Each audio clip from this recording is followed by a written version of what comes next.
Today we're going to change the engine air filter on my Lexus LS400. I'm going to go ahead and take off all of this stuff so we can really kind of look at the entire air cleaner system, including the air ducts and all that. I need to replace this guy because, as you'll see, mine is broken, but let's kind of hop right into it. So we're actually going to start on this side of the engine bay. You will need to remove one clip here. You can do so with a multitude of tools. You can do so with a flathead screwdriver and pop that clip up. I usually keep mine off. Maybe that's not the best idea, but I leave this off as well as this off. This one can be removed pretty much just by pulling it and popping it off. Next, we'll just get this little 10mm bolt right here to get off this air duct. Be careful not to take off that guy, which holds the radiator on.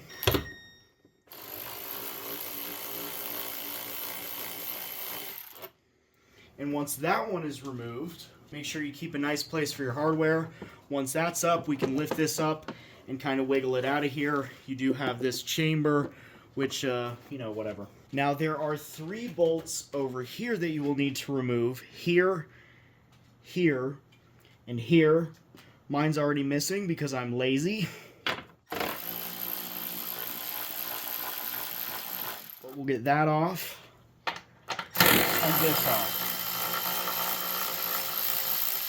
Now here, on the intake itself, you should have this nice little latch, which unlatches and latches like so. On my car, it is broken and metal zip tied together. That's what we're fixing today.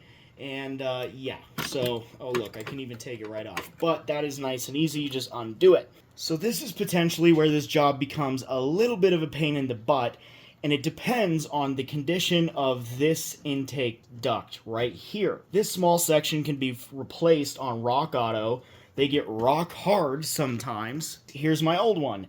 It was very cracked in multiple places, and it is, hard as a rock. And that makes it very difficult to move all of this to actually get this up and out. Honestly, the Lexus LS400 has kind of a pain in the ass air filter, I'm not gonna lie. It's not as easy as many cars. It's going to allow us to kind of weasel our way out of here and remove this section with the air filter. Now, as you can see, mine was relatively easy because, well, this is flexible. When it's hard as a rock, it gets pretty sketchy. But that was fairly easy. Now that the filter's out, we can take a peek at it. Looky, looky, we got a bug. As you can see, it is quite well used, and mine is pretty clogged, so it's definitely a good time to do so.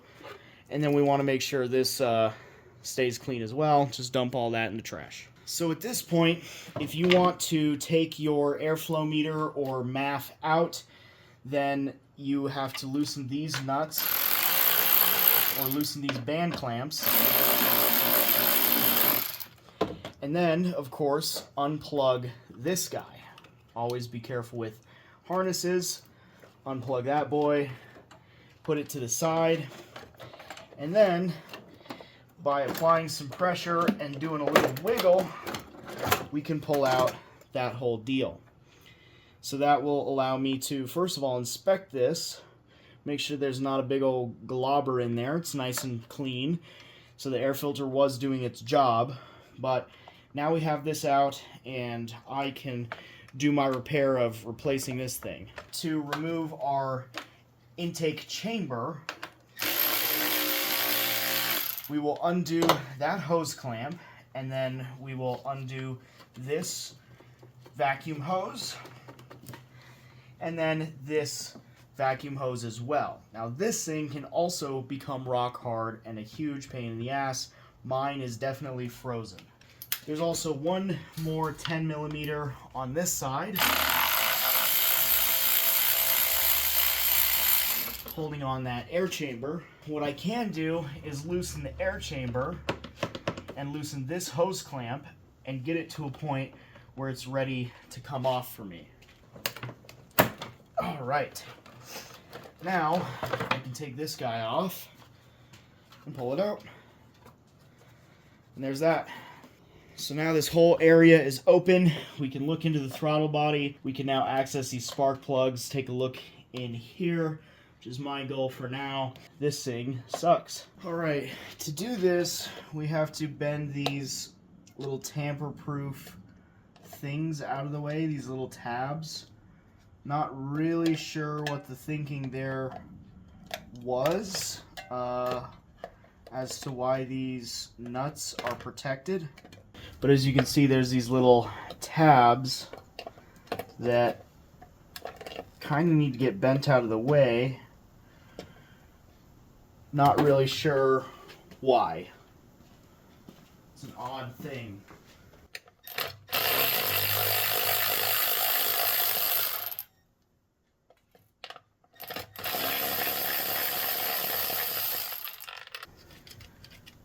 Stir up as little debris as possible.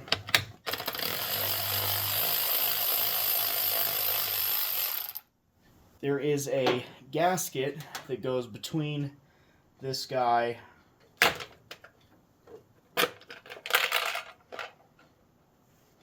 and that.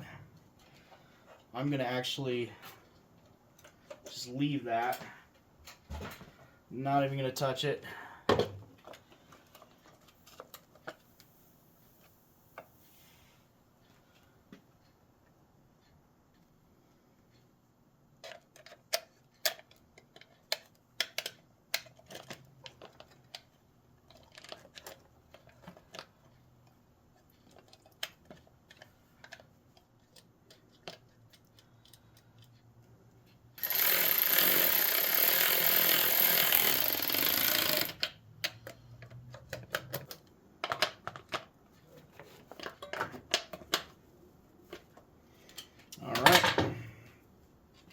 Cool. Now we have a latch that works. Isn't that magical? I just cleaned up this little bit of harness, but I think we're ready to get our air box back in place here. It does take a little bit of twisting and contorting to kind of get in its proper place.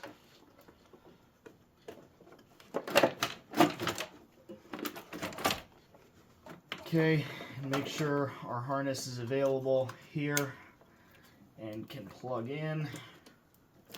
Heck yeah. Some good stuff.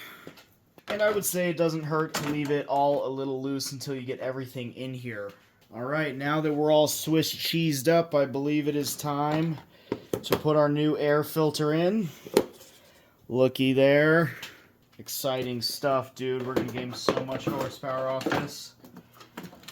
Oh, yeah, and it fits right where it's supposed to be. Now, this is kind of where this all becomes a little bit of a pain in the ass, because you kind of have to make sure that the bottom side of this goes into this latch. I kind of got lucky here. It went right in. So now we're going to throw in our mounting bolts. Still.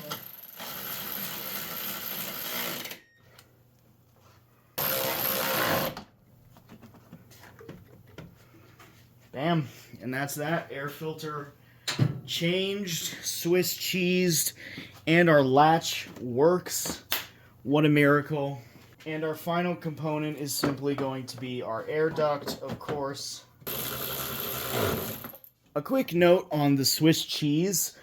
There is a little panel that you can remove on the back of the headlight, and people like remove some of the guts around the headlight to get a little more airflow.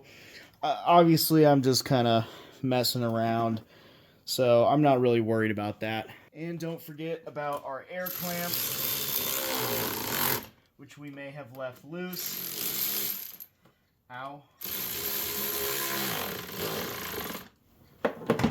Always a good idea to go back and check everything, put your hands on it, think about whether or not you tightened it or not, and yeah, get everything all nice and tight. Everything's looking pretty good here. Alright, and with that, our dry cracked boot goes away. We don't need these gaskets. And I'm going to toss this old filter and this not latching thing.